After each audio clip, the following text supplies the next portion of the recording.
الحمد للہ رب العالمین والصلاة والسلام علی سید الانبیاء والمرسلین وعلی آلہ الطیبین الطاہرین اما بعد فاعوذ باللہ السمیع العلیم من الشیطان اللعین الرجیم بسم اللہ الرحمن الرحیم ایاک نعبد و ایاک نستعین صدق اللہ مولانا العلی العظیم اللہم نور قلوبنا بالقرآن وزین اخلاقنا بالقرآن وادخلنا الجنۃ بالقرآن ونجنا من النار بالقرآن قال اللہ تعالی وتبارک فی شان حبیبہ ان اللہ وملائکتہ یصلون علی النبی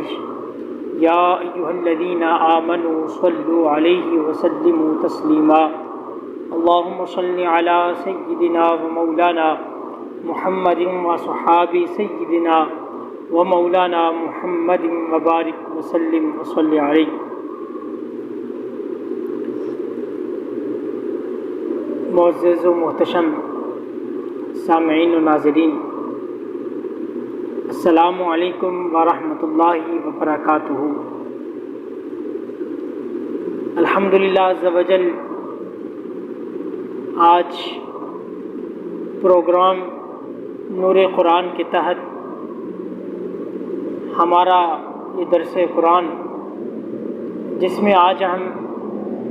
سورۃ الفاتحہ کی آیت نمبر 4 کا ترجمہ اور اس کی تفسیر سماعت فرمائیں گے۔ اللہ کریم سے دعا ہے کہ اللہ تعالی ہمیں قرآن کریم پر عمل کرنے کی توفیق عطا فرمائے۔ محترم سامعین و ناظرین،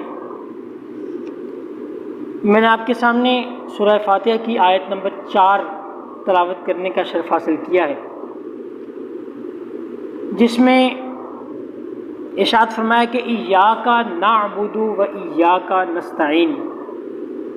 ہم تیری ہی عبادت کرتے ہیں اور تجھ ہی سے مدد طلب کرتے ہیں۔ اس آیہ مبارکہ میں ہمیں 2 باتیں ارشاد کی گئی ہیں۔ پہلی یہ بات ہے کہ ہمیں اس بات کو واضح کر دیا گیا ہے کہ ہم نے عبادت کرنی کس کی ہے اور کس طرح کرنی ہے، اور پھر اگر ہم نے اپنے کوئی مشکل وقت ہم پر آ جاتا ہے تو ہمیں کسی کی مدد کی ضرورت پڑتی ہے، تو تب ہم نے مدد کس سے طلب کرنی ہے۔ یہ 2 باتیں آج ہم اس آیہ مبارکہ کے تحت جو ہے وہ سماعت کریں گے۔ سب سے پہلے سامعین، عبادت کا جو مطلب ہے وہ اطاعت کرنا ہے۔ علامہ ابن منظور افریقی آپ اس کی تعریف کرتے ہوئے فرماتے ہیں کہ عبادت کا معنی خضوع یعنی عجز و انکساری کے ساتھ اطاعت کرنا ہے۔ اور پھر یہ اس بات پر ہماری بات ختم نہیں ہوتی، بلکہ اور مزید جو ہے عبادت کی تعریف کرتے ہوئے علامہ میر سید شریف علیہ رحمہ آپ اس کی اصطلاح میں تعریف فرماتے ہیں۔ آپ فرماتے ہیں کہ نفس کی خواہش کے خلاف اپنے رب کی تعظیم کے لیے مکلف کا کوئی کام کرنا یہ عبادت ہے۔ یعنی اگر وہ بندہ جو مصیبت میں مبتلا ہے، اسے پریشانی ہے، تو وہ اپنی نفس کی پیروی نہ کرے، بلکہ اپنی نفس کی خواہشات کو چھوڑ کر اپنے رب کی اطاعت حاصل کرنے کے لیے، اس کی تعظیم کے لیے وہ جو عمل کرے گا وہ اصل میں عبادت ہے۔ اور پھر آپ مزید فرماتے ہیں کہ عہد کو پورا کرنا، اللہ تعالیٰ کی حدود کی حفاظت کرنا، اور جو مل جائے اس پر راضی رہنا اور جو نہ ملے اس پر صبر کرنا، یہ عجز و انکساری ہے۔ بعض اوقات ہم اپنی زندگی کی معاملات دیکھتے ہیں کہ ہمیں وہ چیزیں جو ہمارا نفس جو ہے وہ خواہش کرتا ہے کہ ہمیں یہ چیزیں مل جائیں، لیکن وہ ہمیں نہیں ملتی، تو پھر کچھ ایسی چیزیں ہوتی ہیں جن کی ہمیں تمنا نہیں ہوتی، وہ ہمیں مل جاتی ہیں۔ اور بعض اوقات ایسا ہوتا ہے کہ ہم دنیاوی امور کے تحت لوگوں سے جب بات چیت کرتے ہیں، اپنے معاملات طے کرتے ہیں، تو ہم ان سے وعدہ کر لیتے ہیں، اور پھر جب وہ وقت آتا ہے وعدہ پورا کرنے کا تو ہم وہ وعدہ جو ہے وہ پورا نہیں کرتے۔ علامہ میر سید شریف علیہ رحمہ آپ فرماتے ہیں کہ اطاعت اصل یہ ہے کہ جب تم کسی سے عہد کر رہو اس کو پورا کرو، اور جو اللہ تعالیٰ کی حدود ہیں، جو اللہ تعالیٰ نے ہم پر احکامات لاگو کیے ہیں، اس کی ہم نے مل کر حفاظت کرنی ہے۔ یہ نہ ہو کہ کوئی بندہ اٹھے، کوئی ایسا شخص اٹھے جو اللہ تعالیٰ کے حدود کو پامال کرنے کی کوشش کرے، تو پھر ہمارے مسلمان ہونے کا تو حق نہیں ہے۔ حق یہ ہے کہ ہم اللہ تعالیٰ کی جو حدود ہیں جو ہم پر لگائی گئی ہیں اس کی حفاظت ہم مل کر کریں، اور جو ہمیں مل جائے اس پر راضی رہیں، اور جو نہ ملے اس پر صبر کریں۔ یہ اصل میں عجز و انکساری کی علامت ہے۔ اور پھر بات یہاں پر ختم نہیں ہوتی، ہم عبادت کرتے ہیں صرف اللہ تعالیٰ کی، اور اللہ تعالیٰ کو اپنا معبود مانتے ہیں۔ ہم جب مسلمان، ہم تو الحمدللہ اپنے گھروں میں مسلمان پیدا ہوئے ہیں، اور جو کافر ہیں، مشرکین ہیں، جب وہ دار اسلام میں داخل ہوتے ہیں تو ہم ان کو پہلا کلمہ پڑھاتے ہیں، اس میں لا الہ الا اللہ، یعنی پہلی بات یہ ہے کہ اللہ کے سوا کوئی معبود نہیں ہے۔ یعنی ہم اس وقت اللہ تعالیٰ کو اپنا معبود مانتے ہیں، اپنا پروردگار مانتے ہیں، اور ہم اس بات کا اقرار کرتے ہیں کہ جتنی بھی ہم نے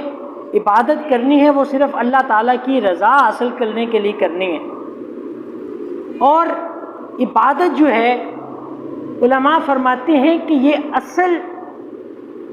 عبادت کا معنی جو ہے وہ تعظیم بھی ہے، اور تعظیم اس ذات کی جاتی ہے جو ہمیں نعمتیں عطا کرے، اور اللہ تعالیٰ نے ہمیں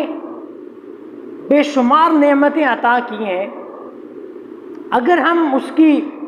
نعمتوں کو شمار کرنا چاہیں، ہماری زندگیاں ختم ہو جائیں گی، لیکن اس کی جو ہم پر انعامات ہیں، جو اس کی نعمتیں ہیں، وہ ختم نہیں ہوں گی۔ صرف اس آیت میں قابل غور بات یہ ہے کہ اللہ تعالیٰ نے ہمیں یہ نہیں فرمایا کہ نعبدو کا، اصل میں جو آیت ہے وہ ہے ایاک نعبدو، یہ نہیں فرمایا کہ نعبدو کا ہم تیری عبادت کرتے ہیں، بلکہ فرمایا ایاک نعبدو ہم تیری ہی عبادت کرتے ہیں۔ اور پھر اب اس آیہ مبارکہ میں اللہ تعالیٰ نے جو یہ ارشاد فرمایا ہے، اس میں جو قابل غور بات یہ ہے کہ ایاک ہم تیری ہی، کس کی؟ یعنی اللہ تعالیٰ کی۔ پہلے ذکر آیا اللہ تعالیٰ کا، اور پھر ذکر آیا ہمارا اور ہماری عبادات کا۔ اس سے یہ بات واضح ہوتی ہے کہ سب سے پہلے اللہ تعالیٰ کی ذات ہے، اس کے بعد ہم ہیں یا ہماری عبادات ہیں۔ اور علماء کرام اس آیہ مبارکہ کی تفسیر کرتے ہوئے بہت اچھی بات ارشاد فرماتے ہیں۔ آپ فرماتے ہیں کہ جس کی نظر نعمت کی بجائے منعم پر ہو، یعنی وہ شخص جو انعام کر رہا ہے، جو نعمت دے رہا ہے، اس پر اس کی نظر ہو، اور جب کوئی اس پر مصیبت آئے تو مصیبت کی بجائے اس کی نظر اس ذات پر ہو جو مصیبت میں مبتلا کر رہا ہے، تو علماء فرماتے ہیں جب اس شخص کا یہ عالم ہوگا تو پھر وہ مصیبت اس کے لیے مصیبت نہیں بنے گی، اس کو پتہ ہی نہیں چلے گا کہ اس پر کوئی مصیبت آئی ہے اور چلی گئی ہے۔ اور اسی طرح جب کسی بندے پر اللہ تعالیٰ انعام کرتا ہے اور اس کی نظر صرف اس انعام پر ہوتی ہے، اس نعمت پر ہوتی ہے، اس پر نہیں ہوتی جو کر رہا ہے، تو پھر جب اس سے وہ نعمت چھین لی جاتی ہے تو وہ پریشان ہو جاتا ہے، وہ شکوے شکایت کرنے لگ جاتا ہے۔ اور جس کی نظر ہو انعام کرنے والے پر اور پھر اس پر کوئی نعمت آئے چلی جائے، اس کو اس کے حال سے کوئی نہیں، آتی ہے جائے، مصیبت آتی ہے جائے، اسے کوئی فرق نہیں پڑتا، کیونکہ اس کی نظر انعام دینے والے پر ہے، جو انعام دے رہا ہے وہ کون ہے؟ وہ اللہ تعالیٰ کی ذات ہے۔ تو اس آیہ مبارکہ سے ہمیں یہ بات واضح ہوتی ہے کہ جو بندہ اللہ تعالیٰ کی رضا حاصل کرنے کے لیے اپنا ہر عمل کرتا ہے تو پھر اس پر کوئی بھی مصیبت آ جائے تو اس کو محسوس نہیں ہوتا، بلکہ اللہ تعالیٰ کی رحمت جو ہے وہ اس میں اس کے پاس آنے والی جو مصیبت ہے اس کو اپنی رحمت میں بدل دیتا ہے۔ اور پھر ان لوگوں کے مقام کا کیا کہنا کہ جن کی نظر صفات کی بجائے ذات پر ہے، اور پھر اللہ تعالیٰ ان کو وہ مقام عطا کر دیتا ہے کہ جہاں ہمارا گمان بھی نہیں پہنچتا وہاں سے ان کے مقام کا جو ہے وہ آغاز ہوتا ہے۔ اور میں صرف ایک یا دو مثالیں صرف اس بات پر دوں گا کہ جن لوگوں کی نظر صفات کی بجائے ذات پر ہوتی ہے نا، اور پھر اگر اس دوران ان پر کوئی مصیبت آ جائے تو پھر وہ مصیبت انہیں پتہ نہیں چلتی، انہیں نہیں پتہ کہ یہ مصیبت ہے، یہ کیا ہے، کیونکہ اس کی نظر جو ہے وہ انعام دینے والے پر ہوتی ہے۔ مثال کے طور پر جب حضرت یوسف علیہ السلام آپ جب وہ مصر کی عورتوں کے سامنے آئے تو ان کے ہاتھوں میں جو پھل پکڑے ہوئے تھے، چھریاں پکڑی ہوئی تھیں، تو جب حضرت یوسف علیہ نبینا علیہ السلام ان کے پاس سے گزرے تو وہ پھل کاٹ رہی تھی کہ آپ کے جمال میں اس قدر محو ہو گئی کہ ان کو پتہ نہیں چلا کہ انہوں نے اپنی انگلیاں کاٹ لی، انہیں پتہ نہیں کہ ہم پھل کاٹ رہے ہیں، انگلیاں کاٹ رہے ہیں۔ کیوں؟ کہ ان کی ان کا جو مقام تھا یا ان کی جو نظر تھی وہ ذات پر چلی گئی تھی، اور وہ ذات میں اس قدر محو ہو گئے تھے کہ وہ اپنے آپ سے بے خبر ہو گئے تھے۔ اور اسی طرح حضرت مولا علی کرم اللہ وجہہ الکریم، آپ کو ایک دفعہ تیر لگا اور تیر جب نکالتے تو آپ کو تکلیف ہوتی، لیکن جب حضرت مولا علی کرم اللہ وجہہ الکریم آپ نماز ادا کیا کرتے تھے تو آپ نماز میں اس قدر محو ہو جاتے تھے، اللہ تعالیٰ کے جمال میں بھی اس قدر محو ہو جاتے تھے تو وہ دنیا ما فیہا سے باخبر ہو جاتے تھے۔ تو لوگوں نے، صحابہ کرام نے یہ آپس میں مشورہ کیا کہ اب تو یہ تیر نکالنا بہت مشکل ہے، ہم اس طرح کرتے ہیں کہ جب حضرت مولا علی نماز پڑھ رہے ہوں تو ہم اس وقت تیر نکالیں. چنانچہ حضرت مولا علی کرم اللہ وجہہ الکریم آپ نے جب نماز شروع کی تو صحابہ کرام نے وہ تیر نکال لیا تو حضرت مولا علی پاک کو پتہ ہی نہیں لگا. تو جب نماز سے فارغ ہوئے دیکھا خون لگا ہوا ہے تو آپ نے پوچھا یہ کیا ہوا ہے؟ تو صحابہ کرام نے عرض کی کہ حضور آپ کو پتہ ہی نہیں چلا. آپ نے فرمایا مجھے تو بالکل ہی نہیں پتا. تو وہ صحابہ کرام عرض کرنے لگے کہ حضور آپ کے جسم میں جو تیر پیوست تھا وہ ہم نے نکال لیا ہے. تو آپ نے فرمایا کہ مجھے پتہ ہی نہیں چلا. یعنی اس قدر جب بندہ ذات میں محو ہو جائے تو پھر وہ دنیا و ما فیہا سے باخبر ہو جاتا ہے. اور ہمیں اور یہ عبادت کا حق بھی یہی ہے کہ ہم عبادت اس طرح کریں کہ ہم اللہ تعالیٰ کو دیکھ رہے ہیں. اور علماء فرماتے ہیں کہ یہاں تک آپ یہ گمان کریں کہ ہم اس سے بالمشافہ خطاب کر رہے ہیں. تو جب یہ عالم ہو جائے گا تو پھر جو بھی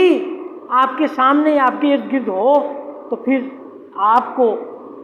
اس کی خبر نہیں ہوگی. کیوں کہ آپ کی جو ذات کا محور ہے وہ اللہ تعالیٰ ہے. اور جب آپ اپنی ذات جو آپ کا مرکز ہے جب آپ وہاں پر اپنے اذہان کو لگا لیں گے تو پھر جو بھی مصیبت آئے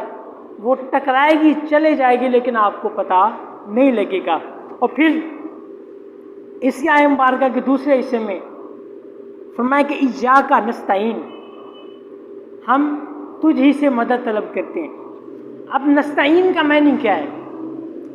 نستعین کا معنی یہ ہے کہ اے ہمارے رب ہم اپنی عبادات اپنی اطاعت اور اپنی تمام معاملات میں صرف تجھ ہی سے مدد طلب کرتے ہیں. تیرے سوا ہمارا کوئی مددگار نہیں. کفار جو تھے نا کفار جب ان پر کوئی ایسے معاملات آتے نا تکلیف آتی کوئی مصائب آتے تو وہ جو انہوں نے اپنے باطل خدا بنائے ہوئے تھے بت بنائے تھے وہ ان سے مدد طلب کرتے تھے. اگرچہ وہ ان کو کوئی فائدہ نہیں دیتے تھے لیکن وہ ان سے مدد طلب کرتے تھے. لیکن ہمارا تو یہ یقین ہے اور ہمارا ایمان ہے کہ ہم جو بھی اپنے رب سے التجا کرتے ہیں اللہ تعالیٰ ہماری التجاؤں کو سنتا بھی ہے اور ہماری مدد بھی کرتا ہے. اور جب انسان دکھ کے معاملات میں اخلاص کے ساتھ خلوص نیت کے ساتھ اللہ تعالیٰ سے مدد طلب کرے گا پھر اللہ تعالیٰ اس کی مدد بھی کرے گا. اور اللہ تعالیٰ کی جو مدد ہے جب آپ اخلاص کے ساتھ اس کے حضور جھکیں گے تو پھر اس کی امداد وہاں سے آئیں گی کہ آپ کے جو ذہن ہے وہ وہاں پر پہنچ ہی نہیں سکتے. اور پھر جب ہم اخلاص کے ساتھ عبادت کرتے ہیں اور اپنے تمام کاموں میں اللہ تعالیٰ سے مدد طلب کرتے ہیں اور پھر کیا ہوتا ہے کہ وہ کام جس میں ہم نے اللہ تعالیٰ سے مدد مانگی ہو پھر وہ کام اگر اس کام میں کوئی مصیبت آ جائے تو پھر اللہ تعالیٰ کی جو غیبی مدد ہے وہ شامل حال ہو جاتی ہے. اور حضرت ابن عباس رضی اللہ تعالی عنہ آپ اس آیہ مبارکہ کی تفسیر کرتے ہوئے فرماتے ہیں کہ اپنی اطاعت اور تمام جو ہمارے کام ہیں جو امور ہیں ہمارے ان میں ہمیں اللہ تعالیٰ سے مدد طلب کرنی چاہیے. جیسا کہ میں نے آپ کو پہلے یہ عرض کیا کہ جب ہم اپنے تمام معاملات خواہ وہ ہمارے اخروی معاملات ہوں خواہ وہ ہمارے دنیاوی معاملات ہوں جب ہم ان کو اللہ تعالیٰ کے سپرد کر دیں گے تو پھر اللہ تعالیٰ ہم پر اپنا خاص فضل اور کرم فرمائے گا. آپ سامعین و ناظرین اللہ تعالیٰ سے دعا ہے کہ اللہ تعالیٰ ہمیں جو ہم نے یہ درس دیا اللہ تعالی ہمیں اس پر عمل کرنے کی توفیق عطا فرمائے اور ہمیں قرآن کریم پر عمل کرنے کی، اس کو پڑھنے کی اور پڑھنے کے ساتھ ساتھ اس کو سمجھنے کی اللہ تعالی ہمیں توفیق مرحمت فرمائے اور اجازت عنایت فرمائے اپنے میزبان حافظ محمد طلحہ بن احمد طیبی کو۔ السلام علیکم ورحمۃ اللہ وبرکاتہ۔